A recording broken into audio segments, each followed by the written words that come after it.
Welcome to the Old Time Radio Westerns. I'm your host, Andrew Rhynes, and let's get into this episode. This episode is going to be Challenge of the Yukon. Original air date is May 26, 1950, and the title is Wand Diamond. Hope you enjoy. Now, as gunshots echo across the wind-swept, snow-covered reaches of the wild Northwest, Quaker puffed wheat and Quaker puffed rice, the breakfast cereal shot from guns, present the Challenge of the Yukon. It's Yukon King, swiftest and strongest lead dog of the Northwest, blazing the trail for Sergeant Preston of the Northwest Mounted Police in his relentless pursuit of lawbreakers. On King, on you Huskies! Gold discovered in the Yukon. A stampede to the Klondike in the wild race for riches. Back to the days of the gold rush, with Quaker puffed wheat and Quaker puffed rice, bringing you the adventures of Sergeant Preston and his wonder dog, Yukon King, as they meet the Challenge of the Yukon.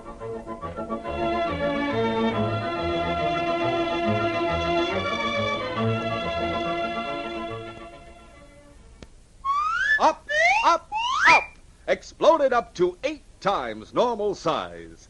Yes, that's what happens to Quaker puffed wheat and Quaker puffed rice, because they're shot from guns. That's why these choice, flavor-rich premium grains are so crisp and tender. They're shot through and through with swell nut-like flavor, too. Just pour out a bowlful and add some fruit and milk or cream. And yummy, you're back for more. For a deluxe treat, eat Quaker puffed rice and Quaker puffed wheat.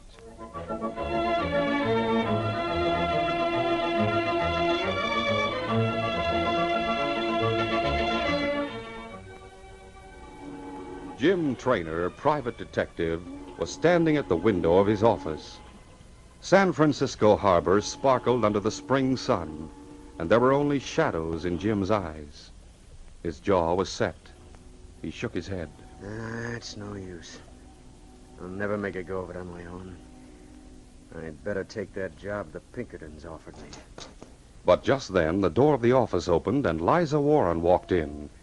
In one swift glance, Jim took in the bird of paradise on her hat, the blonde hair, a little too blonde, the red of her lips, the rings on her fingers. Yes?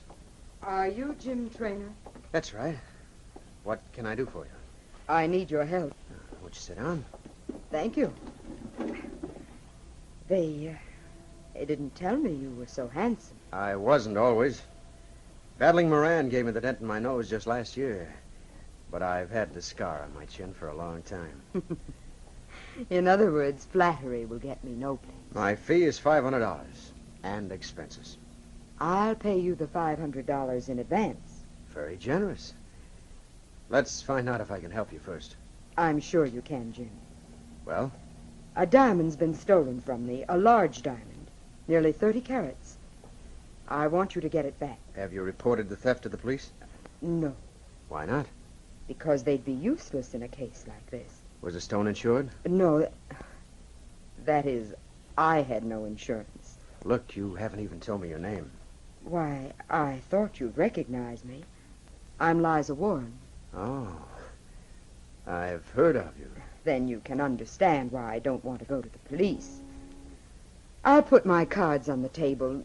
That's the best way, isn't it? Yeah, it's the only way. I happen to know who has the diamond, and I believe you're the one man who can get it back. Who are you talking about? Who has it? Barney Crandall. Barney Crandall's no friend of mine. Oh, I know that. I know he gave you the scar on your chin. You might just as well have thrown that fight, Jim. You didn't turn out to be a very good heavyweight after all. Water under the bridge. But you haven't forgotten what Barney and his men did to you. Go on. You haven't shown much of your hand so far. All right, there's no reason why I shouldn't. Barney has the diamond. He's disappeared. You're the one man in San Francisco who can find out where he's gone. You're the one man who has nerve enough to try and get it away from him. If you do, I'll get rid of it for you in Amsterdam, and we'll split the profits. Do you need any more cards than that? No. What's your answer? No. Why not? Whoever sent you here should have told you that I'm not a crook. How well does honesty pay, Jim? It isn't paying at all. Then why not show some sense? The diamond you're talking about was stolen from Carteret's. Of course. But it was Barney who staged that holdup. There'll be no danger for you and me. Can't you see that? No. Thanks. You'd, better go now. Really? Yes, really. You take me for a fool. I've given you a valuable tip. You're going to try and act on it yourself. You're going to try and cut me out. If your tip's worth anything, I'll give you a share of my commission. That's good. All right, Jim. Play the game your own way.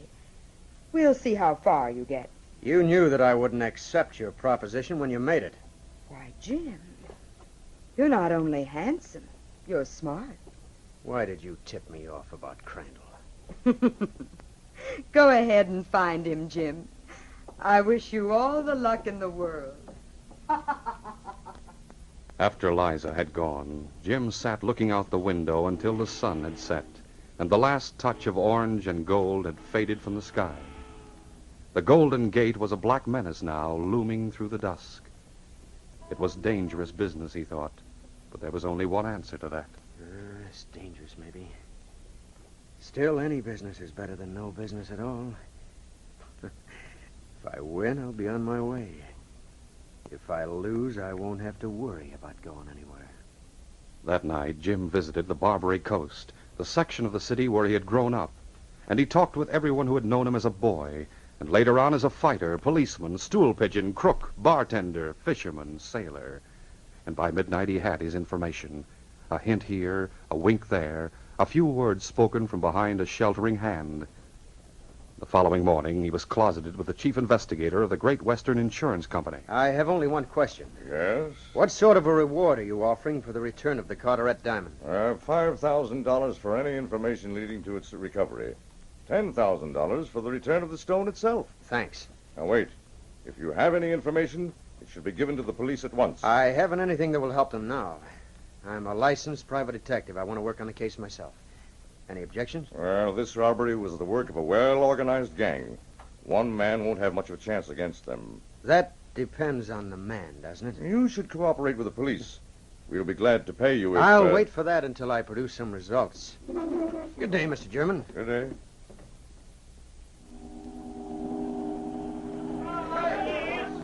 That same day, Jim sailed for Skagway and the Yukon Territory.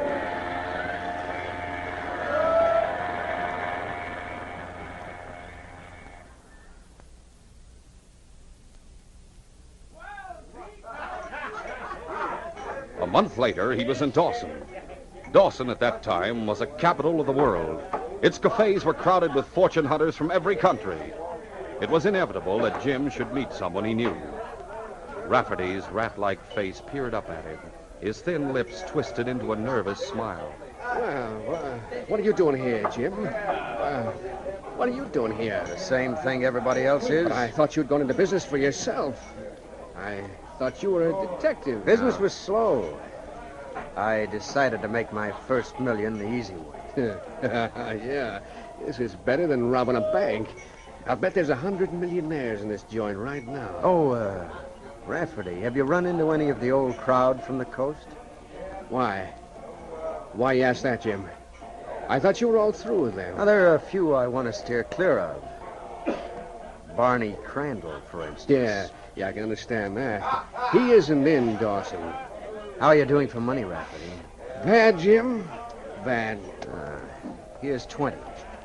Hey, thanks. If you should happen to see Crandall, pass the word along, huh? I'm living at the palace. Oh, sure, Jim. Always glad to help out a friend, you know that. Sure. Rafferty left the cafe shortly after he had talked with Jim. He went to the livery stable and hired a horse. He was no expert rider, but he urged his mount to its greatest speed down the banks of the Yukon toward 40 Mile.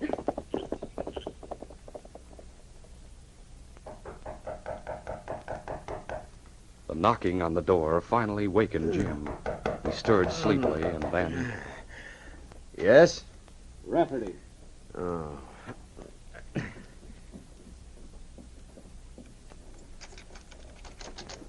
You're What? covered. Yeah. So I see. The lamp was out in the hall. The two men who faced Jim had their hats pulled low over their eyes. He couldn't make out their faces, but neither of them was Rafferty. Get into some clothes fast. You're coming with us. Out the back way. Jim was in no position to resist. He went with the man out the rear door, and before he had a chance to size up the situation, he was slugged on the head. That did it. Now we'll dump him in the river and hurry away from here. Sergeant Preston had been paddling all night. He was only 50 feet from the wharf at Dawson when King, who had been lying in the bow, rose to his feet and growled softly. It was too dark for the Mountie to see anything on shore, and too dark for the men who held the unconscious form of Jim Traynor to see the canoe. They threw the detective into the water and hurried away. King heard the splash and leaped overboard. While the great dog swam toward shore, Sergeant Preston paddled his canoe in the same direction. A moment later, he could see King, and beside him, a man holding on to the dog's harness feebly. The sergeant reached out to grab the man's coat, but he sank beneath the surface of the water. All right, King, I'll get him, boy. We'll continue our adventure in just a moment.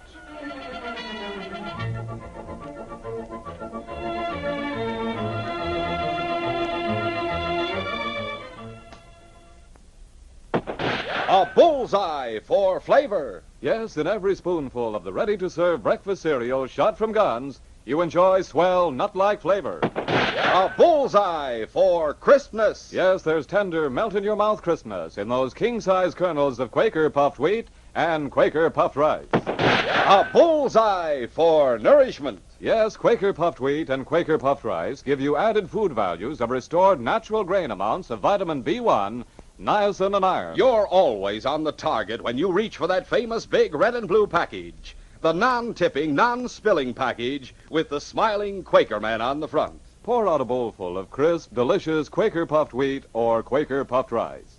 Add milk or cream. Top with your favorite fruit. Man, oh man, these giant flavor-rich premium grains are exploded up to 8 times normal size to make 'em crisp and tender. They're shot from guns to make 'em bigger and better tasting. Shot through and through with nut-like flavor, too. Buy both delicious kinds. For variety, one morning eat Quaker puffed wheat, And the next morning eat Quaker puffed rice. the famous cereal shot from guns.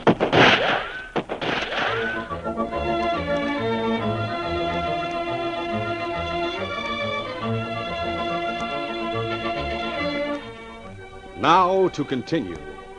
When the man disappeared beneath the surface of the water, the sergeant pulled off his boots. Then he threw the canoe's line to King. Hey, boy, hang on to this. The sergeant dove deep, slightly downstream from the point where he had last seen the man. Then he swam beneath the surface of the water, searching with his hands until his lungs were bursting. Just as he thought he must have to take a fresh breath, he touched cloth. He took a tight hold and kicked for the surface. The air poured into his lungs, giving him fresh strength, and he struck out for the narrow strip of beach between the two docks. King followed, pulling the canoe. The sergeant touched bottom and pulled his unconscious burden up on the beach. Immediately, he began to apply artificial respiration. King dragged the canoe up on the beach and crouched silently, watching his master. In 10 minutes, the man began to breathe. The sergeant pulled the blanket out of the canoe and wrapped him in it. A few minutes later, the man opened his eyes. Boy, What is it? nothing. It's wonderful. To breathe. To be alive.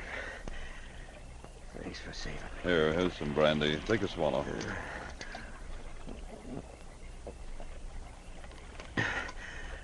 Thanks. Feel better? Except for my head.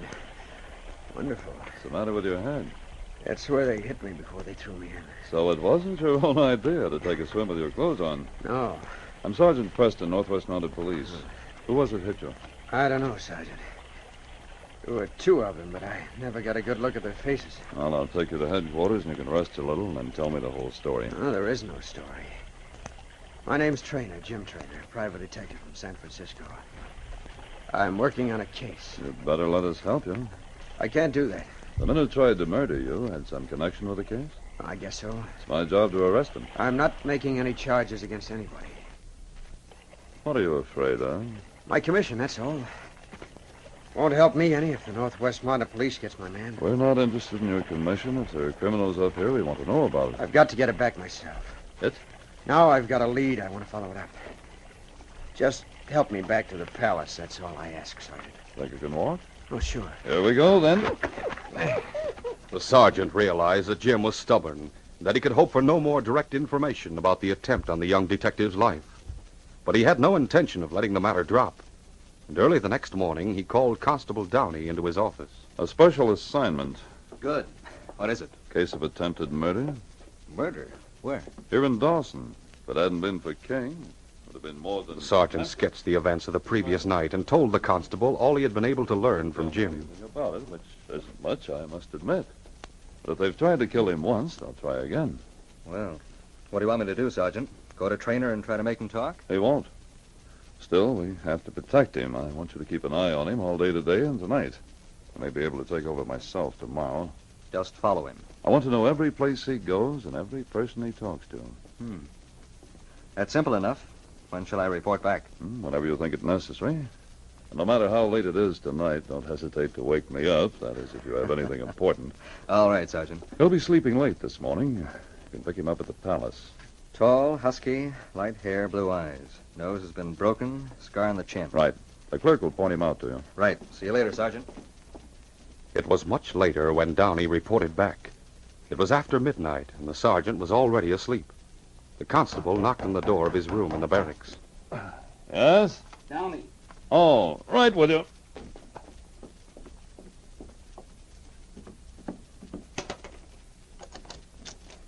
Better get dressed. We're on our way. Go on, let's have it. Well, nothing important until about an hour ago.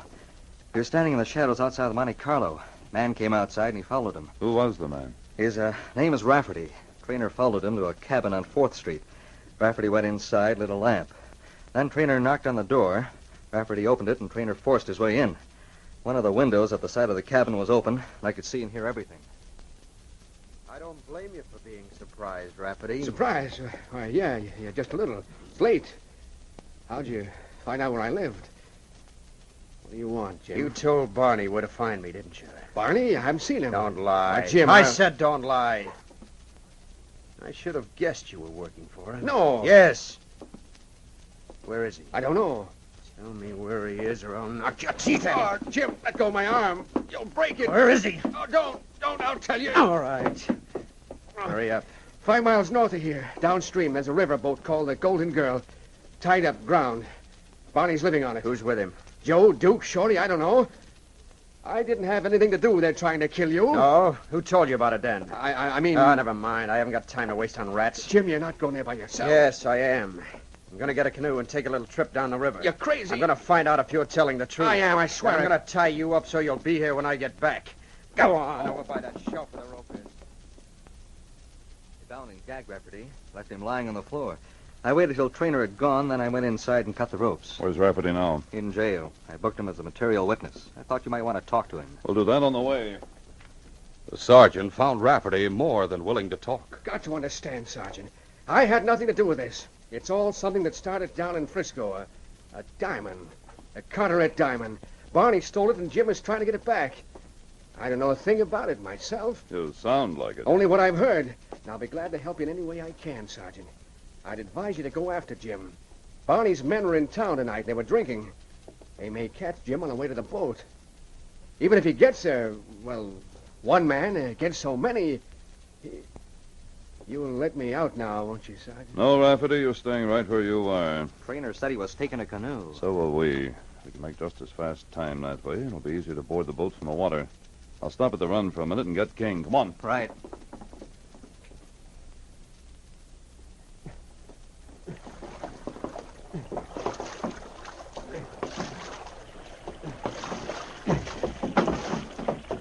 Jim tied his canoe at the stern of the steamer. Then he climbed aboard. There were no lights. There was no sound. He tried the first door he came to. It was locked. But Jim realized that the lock was weak and that he could wrench the door open.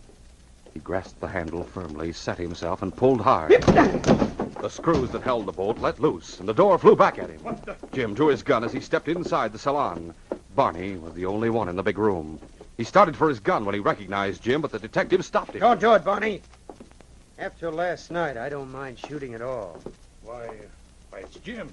Are you sure it's not my ghost? Oh, what are you talking about? Doesn't matter. I didn't expect to find you all alone, but since you are, things are going to be a lot simpler. Where is it? Where's the diamond? I haven't got any diamond. I'll see about that.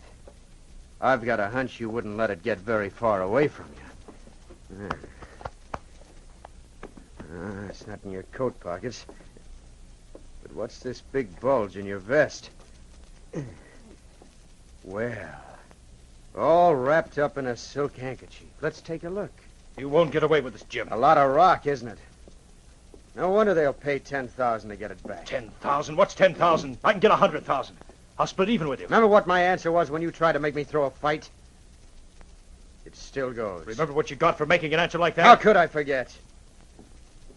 This sort of makes us even. Why do you always stick your neck out? It's a habit, Barney. I'm going to break it for you. Get him, men!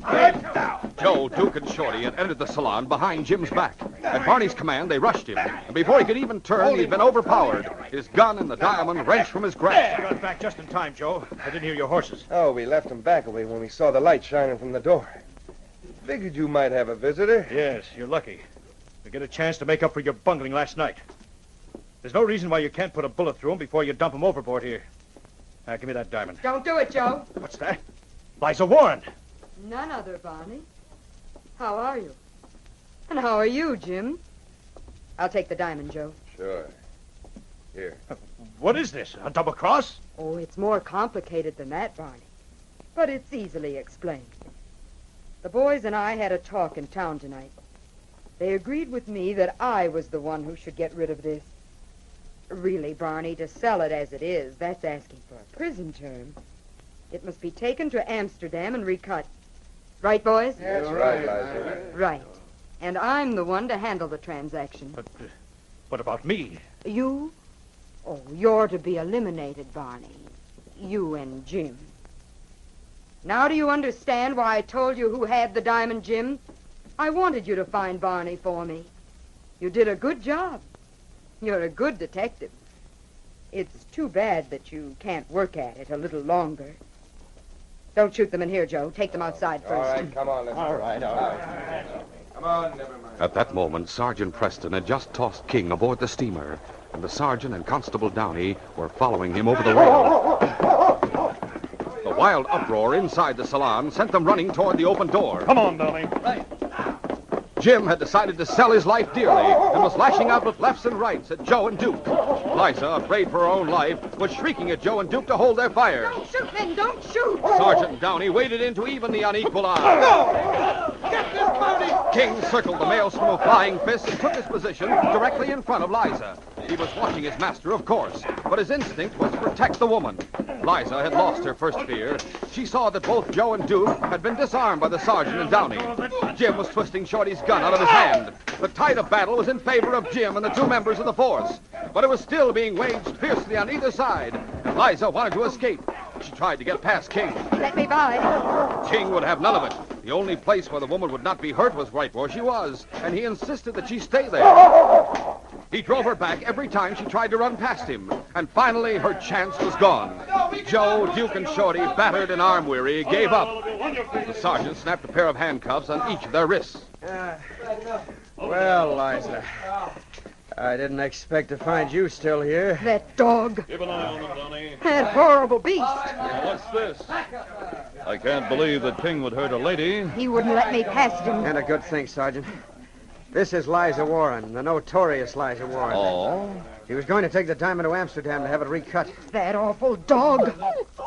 King couldn't understand why the woman was so angry with him, and he trotted around in back of the sergeant for protection. He felt badly all the time the sergeant and the man they had saved from drowning were talking, and his spirits didn't rise until the sergeant said, Now, don't you worry, Jim. You'll get the reward, and you'll get the credit for the capture of these crooks. What's the matter with you, boy? You didn't do anything wrong. You were a good dog. You did a fine job. This case is closed.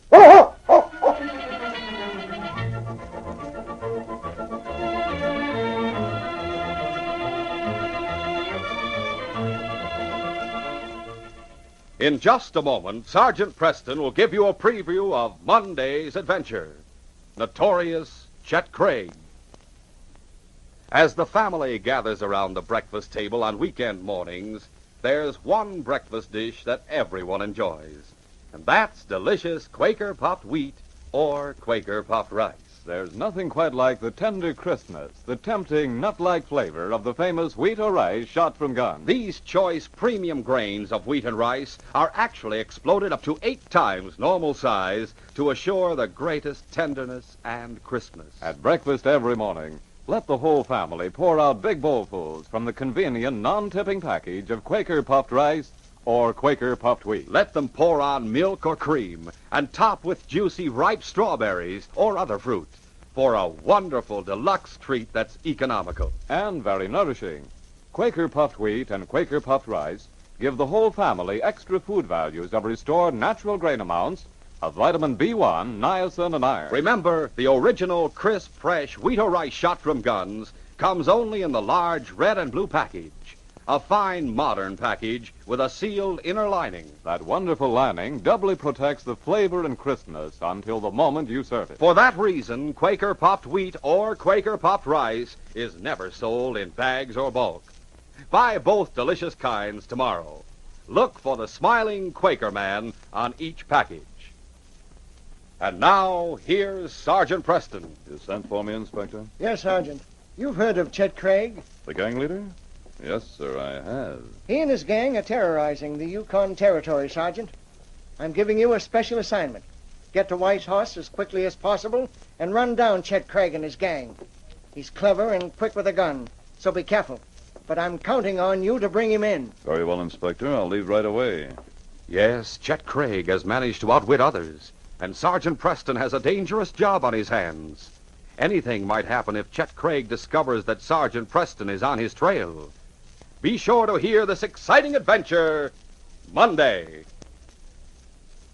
These radio dramas, a feature of the Challenge of the Yukon Incorporated, are created by George W. Trendle, produced by Trendle Campbell Enterprises, directed by Fred Flowerday, and edited by Fran Striker. The part of Sergeant Preston is played by Paul Sutton. They are brought to you every Monday, Wednesday, and Friday at this same time by Quaker puffed wheat and Quaker puffed rice, the breakfast cereal shot from guns.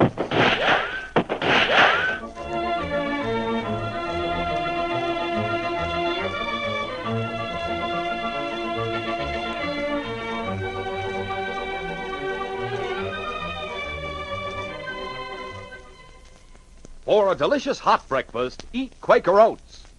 The giant of the cereals is Quaker Oats. Delicious, nutritious, makes you feel ambitious. The giant of the cereals is Quaker Oats. Say, boys and girls, do you want to be a star someday in sports and activities? Then start on good Quaker Oats breakfast tomorrow. 'Cause nourishing oatmeal gives you more growth and endurance than any other whole grain cereal. Remember, Quaker and Mother's Oats are the same.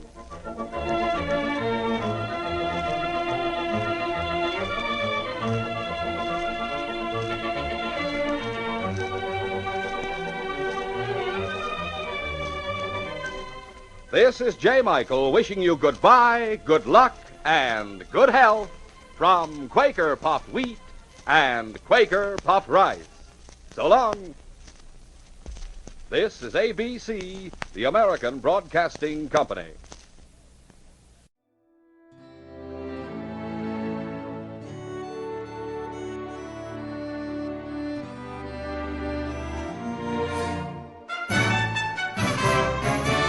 This has been a presentation of OTRWesterns.com, and we hope you enjoyed. Please take some time to like and rate our shows in your favorite podcast application. Follow us on Facebook by going to OTRWesterns.com/Facebook. Join in the conversation by going to OTRWesterns.com/Discord. And don't forget to send us an email, podcast@OTRWesterns.com. This episode is copyright under the Attribution Non-Commercial Share Alike copyright. For more information, go to OTRWesterns.com/copyright. Have a great day, and again, thanks for listening.